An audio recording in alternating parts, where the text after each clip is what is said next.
Hello there and welcome back to the channel. This is Mel's Gaming here with another The Hunter Call of the Wild video. Now this video is only going to be a short one, but we are going to be going through the latest patch notes that have just dropped for the next update for Call of the Wild. Now there is no release date for this update as of yet, but they have, as I mentioned, dropped the preliminary patch notes for us all to view. So we're going to be going through all of those and just taking a look at what we can expect basically in this next update. After having a quick skim through, there's a lot of really interesting stuff in there, so let's waste no time at all and get right into it. So, improvements. Performance. Full rework of the animal home ranges, populations and schedules on Mississippi Acres Preserve, Vajonga Savanna, Rancho del Arroyo and Cotw. This will boost the performance for users. Graphics and visual effects. Improved sample pattern for SSAO, Screen Space Ambient Occlusion, improving shadows in the game. Improved the floating death animation for the alligator. Third-person animation setup has been revamped and most of the animations are improved. Accessibility. New headline dog for dog-related tutorial entries in the codex menu. Scent Eliminator HUD improvements, including duration indicator. Added a reticle to gameplay with different colour variations. This helps aiming at objects for interactions, interacting with distant animal calls, and spotting animals from a distance. Added an option in settings to adjust subtitles font size. Added option to remap Trophy Lodge inputs in settings menu. Miscellaneous. Increased sensitivity of gamepad and mouse for all 1x magnification devices, including red dot, aluminium iron sights, reflex sights, and all 1x scopes for relevant weapons. 10 point-to-point transport sites have been implemented along the riverbank in Mississippi Acres Preserve. At present, they won't be visible on the map, but that is something we will be addressing a little later this year. Just look out for the boats. Considerations. Full population resets will occur across Cotw, Rancho del Arroyo, Mississippi Acres Preserve and Vajonga Savanna as a result of our optimization efforts. More information on this was mentioned under performance improvements. The male black bears have decided to spice things up a little and are now going by the following descriptors. Black will be turning to dusky, dark will be turning to black, and dusky will be turning to dark. Now, it does say dusty rather than dusky in the notes here, but I assume that's just a spelling error. As there is no dusty black bears, there is only dusky. But interesting to see that those descriptors have changed, because that was something that I thought could do with a little bit of improvement. Updated the medal icon designs on various screens, and added swimming icons for animal clues that are underwater.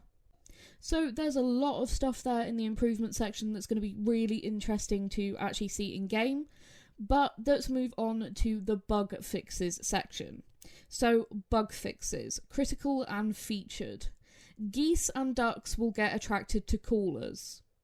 Fixed LOD issues for the female red deer, which cause some to appear invisible at varying distances until the character is within about 50 meters. Animals and environment. The common raccoon is now a Class 2 animal instead of Class 1. Fixed an issue where disturbed vegetation was present near need zones only. Weapons, gear and character. Fixed an audio issue when switching between callers like the Antler Rattler and the Short Reed Canada Goose caller.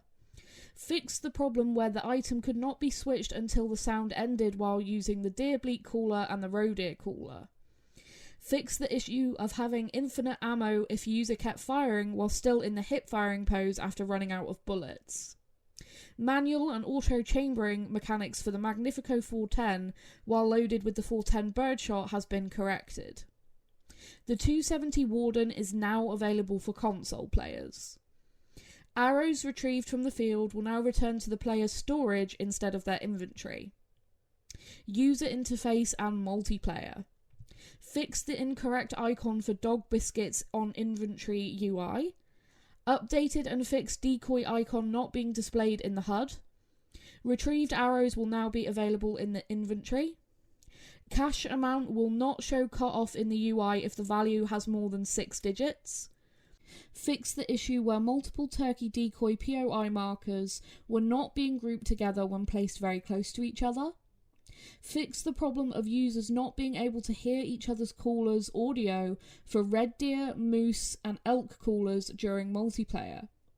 Fix the issue of lures audio not working in multiplayer.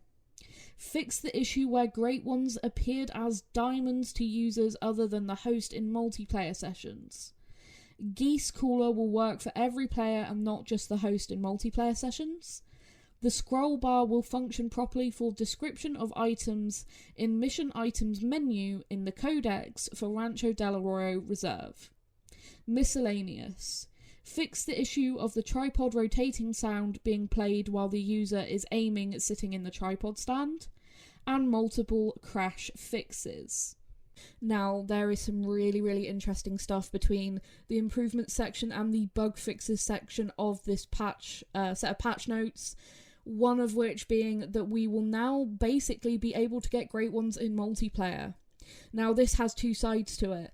One, if you are going through multiplayer like I am, and you look for trophies in multiplayer, that does mean that we will be able to shoot Great Ones off of multiplayer maps, which is going to cause so much discussion as to whether it's right to shoot a Great One off multiplayer and all kinds of things like that.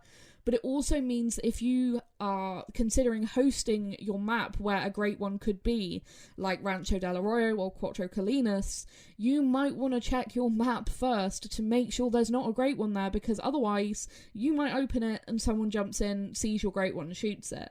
So there's going to be a lot of discussion over that particular fix. But there's one that in the improvement section I really don't know how I feel about it, and that is the Raccoons being switched to Class 2. Because from what I've heard from people that hunt them in real life, they suited Class 1 pretty well because of being able to be shot with birdshot and stuff like that. So I'm not entirely sure how I feel about that one. They are quite tanky for a Class 1 animal, so I can see why they're being switched to Class 2. But does this also mean that we will need to hit a vital organ on them? Which, if we do, is going to be really interesting because they are such a small animal and a small target. It's going to make getting diamonds and rares of them that much more difficult. Because if you want to get that full score, you're going to have to make sure you are very, very precise with those shots. So that one, again, is also going to be really interesting. Now, it's also going to be really interesting with the point-to-point transport boats along the Mississippi River. I'm very interested to see how that will function, and on the day that this patch releases, I will be going straight into Mississippi Acres and taking a look at those, and basically just taking a look at everything else that they've said will be happening in these patch notes. I'm really glad that the 270 Warden will now be available for players on console, because it was a really big shame that people on console couldn't get their hands on it when everyone on PC now can. So I'm very, very glad to see that that's in the fixes. Again, just lots of really generally interesting things going on there with all of the improvements and bug fixes. Definitely recommend going through and checking the 4 maps that are going to be getting population resets. Make sure you don't have a Great One or a really cool rare or something sitting on there, and because obviously with a population reset those are going to be gone. So I do recommend going through all 4 of those maps really thoroughly before that update. I know I will be doing that, and hopefully it might help to fix some of the issues that I know have been occurring, especially with stuff like I was having with animals not respawning correctly.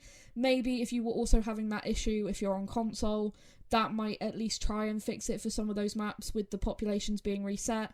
There's a lot of stuff being changed around with the animal populations in this game at the minute, and I think overall it will be an improvement in general, but it's also going to be very, very, very interesting to see what will happen to those maps' hotspots. Will the hotspot locations change because they're saying that they're going to change the distribution of these animals? So things like the Gemsbok hotspot and the Kudu hotspot on Vrohonga, will those now be changed? It's going to be very, very, very interesting. And I keep saying the word interesting, but that is my overall feeling towards these patch notes.